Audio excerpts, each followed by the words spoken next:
நீங்கள் AI agents develop பண்ணிகிட்டு இருக்கீங்களா? இல்லை உங்களோட ஏஐ ஏஜென்ட்ஸ் ஆல்ரெடி ப்ரொடக்ஷனில் இருக்கா? அப்போ இந்த வீடியோ உங்களுக்கு தான். ஏன்னா இப்போதைக்கு ப்ரொடக்ஷனில் இருக்கிற நிறைய ஏஜென்ட்ஸ் நீங்கள் அடுத்தடுத்த புது வெர்ஷன் ரிலீஸ் பண்ணையில் அதோட பிஹேவியர் டோட்டலாக சேஞ்ச் ஆகுது. ப்ளஸ் எக்ஸ்பெக்டட் அவுட்புட்டும் கிடைக்கல. இதோட ரீசன் என்னன்னு பார்த்தீங்கன்னா ப்ராம்ப்ட் பிரிட்டில்னஸ்.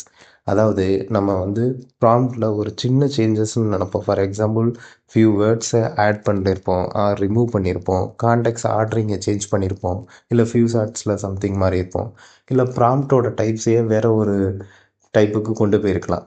இதெல்லாம் நமக்கு சில சில சின்ன சேஞ்சஸ் மாதிரி தான் இருக்கும். இதுதான் இந்த இஷ்யூக்கான மிகப்பெரிய காரணமே. ஸோ இதை எப்படி சரி பண்ணலான்னு பார்த்தீங்கன்னா, இப்போதைக்கு ப்ரொடக்ஷனில் இண்டஸ்ட்ரி ஸ்டாண்டர்டில் ஃபாலோ பண்ணுற விஷயம் ஃபஸ்ட்டு பைட்டான்டிக் வேலிடேஷன். எல்லன்ட்டேருந்து வர்ற அவுட்புட்டை ஃபஸ்ட்டு வேலிடேட் பண்ணணும். ரெண்டாவது ப்ராப்பர் ப்ராம்ப்ட் வெர்ஷனிங் மெயின்டைன் பண்ணணும்.